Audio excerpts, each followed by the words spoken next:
"My mommy's not breathing," she said to the empty parking lot. She was 7 years old. It was 2:47 in the morning, and the only person who heard her was a man the FBI had been trying to put away for 11 years. If you're new here, welcome to Mia's Romance Library.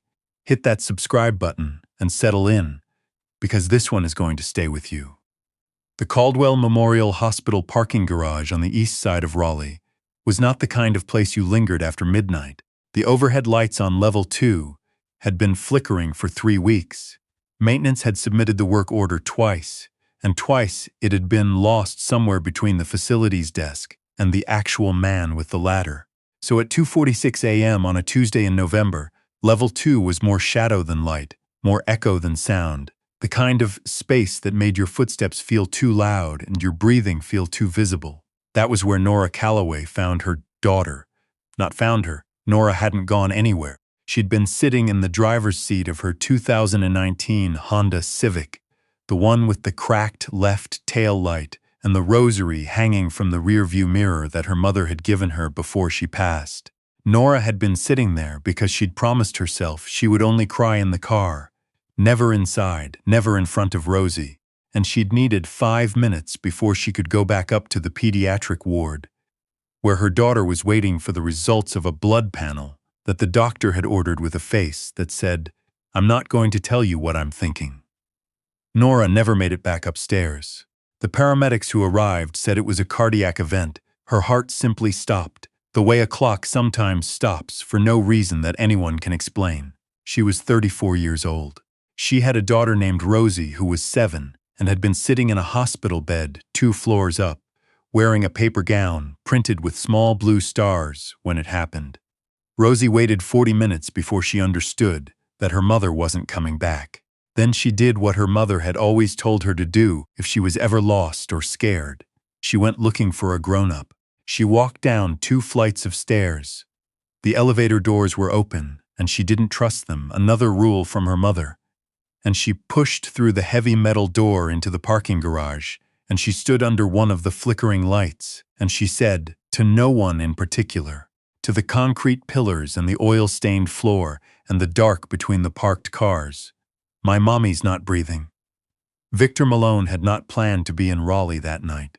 He had planned to be in Charlotte, sitting in the back of a restaurant that didn't appear on any review site, having a conversation with 2 men who represented a shipping operation out of Wilmington that had been cutting into his margins for the better part of 6 months.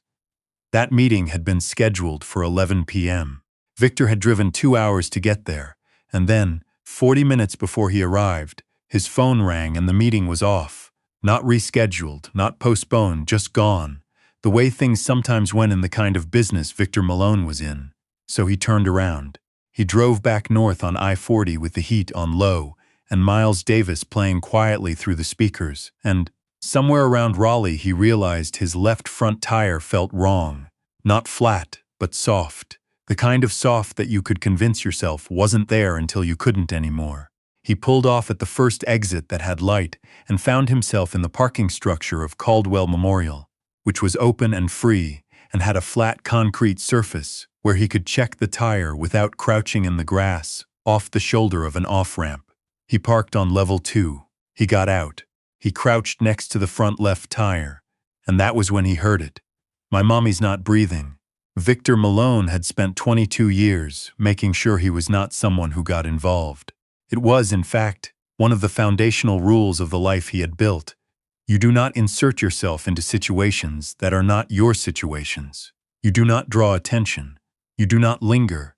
You do not let yourself be seen in places where later, when people are trying to reconstruct a timeline, your name comes up. He stood up from the tire. Down the row, maybe 40 feet away, a little girl in a hospital gown printed with blue stars was standing under a flickering light.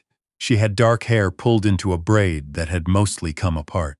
She was holding a small stuffed rabbit, brown, with one ear longer than the other, against her chest with both arms. She wasn't crying. That was the thing that stopped Victor Malone where he stood. She was not crying. She was simply standing there in a parking garage at 2:47 in the morning, stating a fact. He crossed the distance between them without deciding to. "Hey," he said.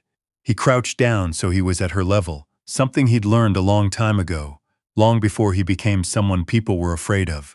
You don't loom over children, you come down to them. What's your name? She looked at him for a long moment. Her eyes were very dark and very calm. Rosie Calloway, she said.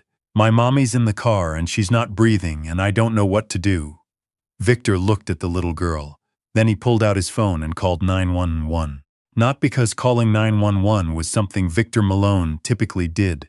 It was in fact something he typically went to considerable lengths to avoid. But because there was a 7-year-old girl standing in a parking garage in a paper gown at 2:47 in the morning, and her mother was not breathing. While he was on the phone, Rosie walked him to the car. She knew exactly where it was. She walked with the matter-of-fact purposefulness of a child who had been raised by someone who believed in doing the next necessary thing, even when you were scared. The paramedics arrived in 6 minutes. Victor stood back while they worked, one hand in his coat pocket, watching. He watched the way Rosie stood at the edge of the activity, still holding the rabbit, still not crying.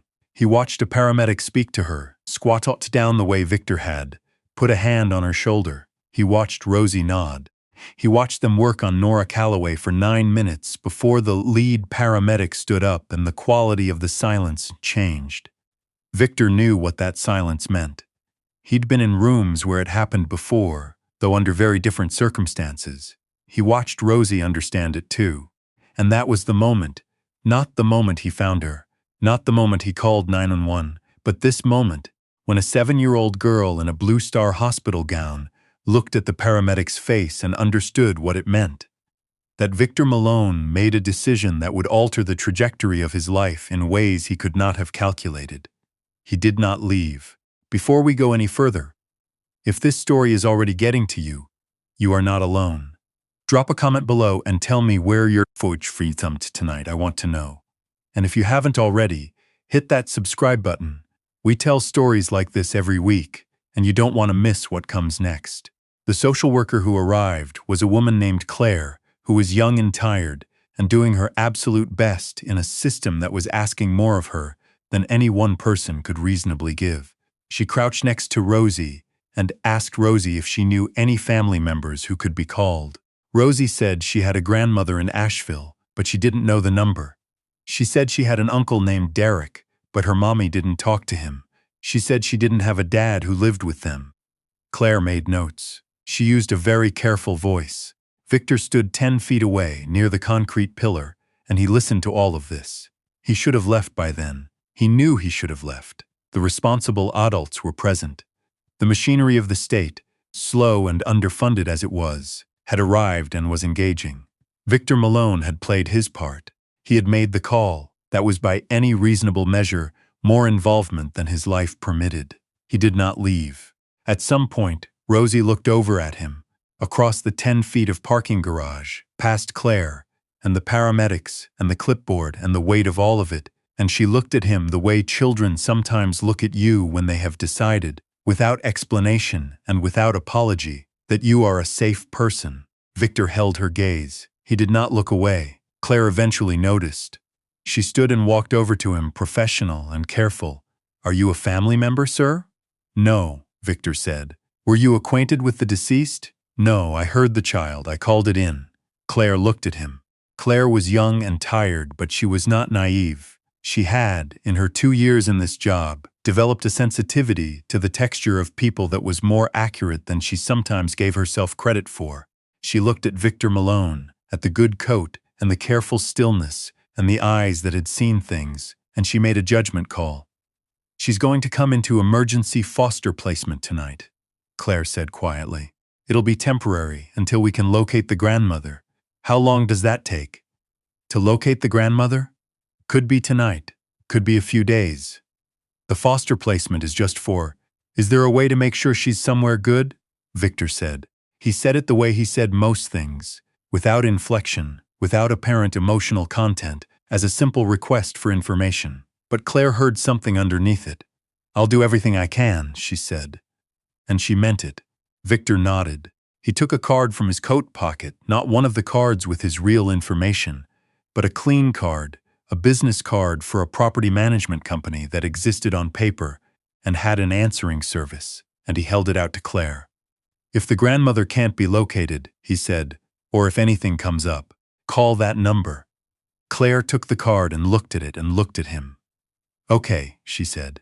Victor walked back to Rosie, who was sitting on the bumper of a car 2 spaces away from her mother's Honda, still holding the rabbit. He crouched down. "Hey," he said, "there are some people here who are going to take care of you tonight. You're going to be okay." Rosie looked at him. "How do you know?" she said, not with skepticism, with genuine, careful curiosity. The question of a child who has just had the world rearranged and is trying to understand the new geometry of it. Victor was quiet for a moment. Then he said, "Because I'm going to make sure of it." Rosie considered this. Then she held out the rabbit, not to give it to him, but to show it to him, the way children show you important things. "His name is Oliver," she said. "Oliver's a good name," Victor said. "Mommy named him," Rosie said, and that was the first time her voice cracked, just slightly, just at the edge of the word mommy. Victor didn't say anything. He just stayed crouched there in the flickering light of level 2 until Claire came back and Rosie had to go. He found out about the grandmother 3 days later.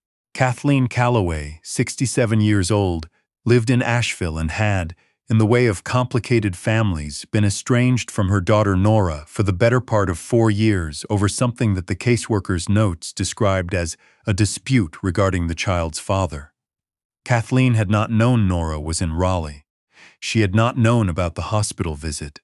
When the call came, she had broken down on the phone and then pulled herself back together and said she was leaving for Raleigh immediately.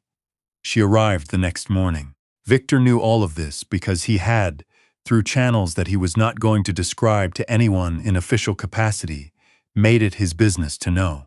He had a man, he employed several men, for various purposes, and one of them was very good at finding people and information in ways that were technically legal if you didn't look too closely. And that man had located Kathleen Calloway in Asheville and confirmed that she was, by all observable evidence, a decent person who loved her granddaughter and was destroying herself with guilt over the years of estrangement. He also knew, because his man had found this too, that there was a problem. Nora Calloway had left a small life insurance policy. Not large, $50,000, barely enough to cover the cost of the kind of life disruption that Rosie's situation was going to create. Kathleen Calloway was on a fixed income. She had a 2-bedroom apartment. She was, by temperament and love, fully equipped to raise a 7-year-old granddaughter. She was not, by financial circumstance, equipped to absorb the legal costs, the childcare adjustments, the school transition, the therapy that any sensible person could see Rosie was going to need. Victor spent 2 days thinking about this.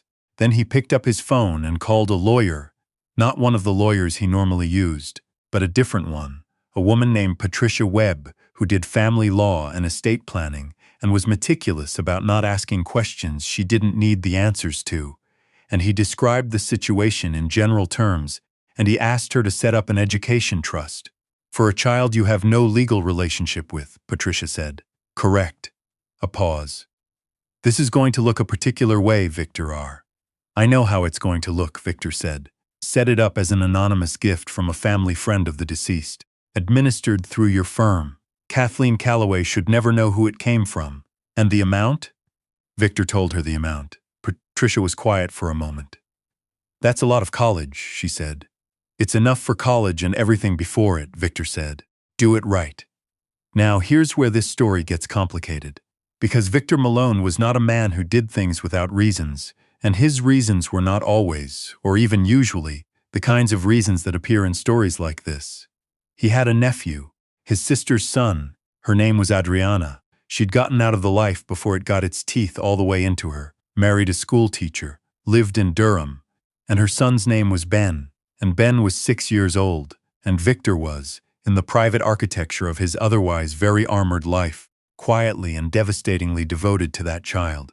Ben had his sister's eyes and his father's laugh, and Victor's mother's stubbornness, and every time Victor sat across from him at Sunday dinner and watched him eat spaghetti with complete disregard for the structural integrity of the noodles, he thought about what it would mean if something happened to Adriana. He thought about a child in a parking garage at 2:47 in the morning. He thought about Claire, doing the math out loud about emergency foster placements.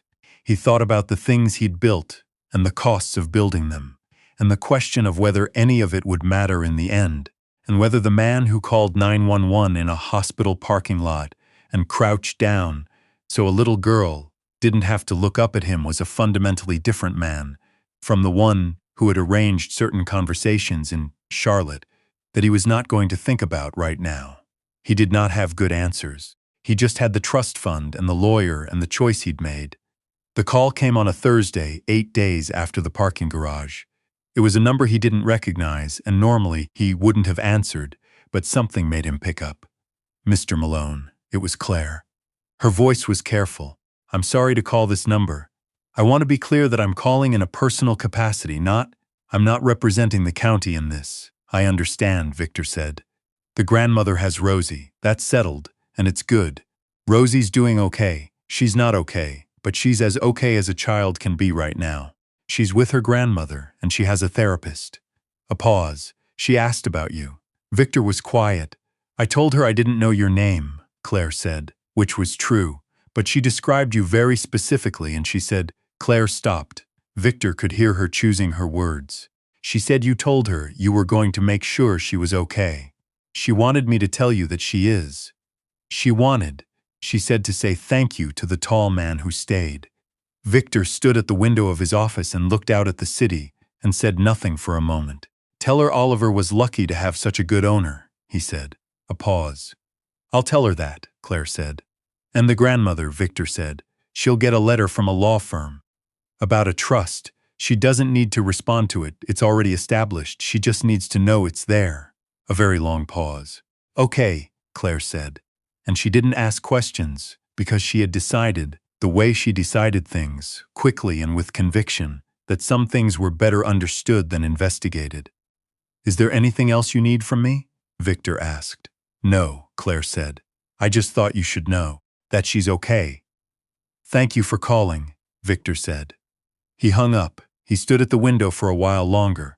Then he sat down at his desk and looked at the folders and the figures and the accumulated machinery of the life he'd built, and he thought about a paper gown with blue stars on it, and a rabbit named Oliver, and a little girl who walked down 2 flights of stairs in the dark because her mother had taught her.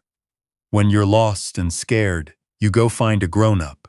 Some grown-ups, it turned out, were better than they looked. 6 months later, the FBI received an anonymous tip about the Wilmington shipping operation that had been creating complications for a number of people. The tip was unusually detailed, the kind of detail that takes considerable access to acquire. It named names, it provided documentation, it described, with precision, the location of a warehouse and the schedule of its contents. The 2 men Victor had been scheduled to meet in Charlotte were arrested on a Tuesday morning. Victor Malone was never named in connection with the tip. He was never charged with anything arising from that operation. He continued, as far as anyone could officially confirm, to run a property management company that had solid quarterly returns and no obvious irregularities. But there was an agent in the Raleigh field office, a woman named Sandra Reyes, 10 years in, someone who had been building a file on Victor Malone for the better part of 3 years, who looked at the tip and looked at her file and looked at the tip again and felt the specific frustration of someone who understands exactly what happened but cannot prove it and probably never will. She closed the folder. She opened a different case. She made a note that said, in the shorthand she used for things she needed to remember, Malone v. Motivation unknown, revisit. She would revisit it 17 times over the next 4 years. She would never figure it out. What Sandra Reyes didn't know, what no one in any official file would ever know, was that on the same morning, the Charlotte arrests were announced in a small item in the Raleigh paper. A 7-year-old girl named Rosie Calloway, who was now 8, sat at a kitchen table in her grandmother's apartment in Asheville and ate cereal and listened to her grandmother talk on the phone about the mail that had come from a law firm in Raleigh. It's for your school, Kathleen was saying. Into the phone to her sister. For college. Some family friend of Nora's, apparently. I don't know who. I never met them. But it's real. The lawyer is real. I had my own lawyer look at it. Rosie ate her cereal. She had Oliver propped against the sugar bowl the way she did every morning. She didn't know anything about a law firm or a trust or a man with a property management company. She was 8. She knew about Oliver, and about Asheville, and about the new school where she had made one friend so far, a girl named Becca, who also liked dinosaurs, and about her grandmother's apartment where the windows faced east and the light came in gold in the mornings. She knew that a man in a parking garage had crouched down so she didn't have to look up at him, and had stayed until she had somewhere to go and had told her she was going to be okay. She thought about him sometimes. Not with understanding. She was 8. Understanding would come later, and even then it would be incomplete. She thought about him the way children think about things that mattered, simply and often, and without needing it to be explained. Oliver sat propped against the sugar bowl with his uneven ears. The morning light came through the east windows. Rosie ate her cereal. She was okay. Some people spend their whole lives performing goodness in front of an audience and never actually do a good thing. And some people, the kind the world tends to overlook, the kind that doesn't show up in the stories we tell ourselves about what goodness looks like. Some people are in a parking garage at 2:47 in the morning, and they hear a small voice, and they don't walk away. They don't walk away. Tell me in the comments, have you ever been helped by someone you never expected? Someone who didn't fit the picture you had in your head of what a good person looked like? I want to hear your stories, and if you're watching from somewhere far away tonight, let me know where. I love seeing where you all are. Until next time, don't forget to like, subscribe, and share this with someone who needs to hear it.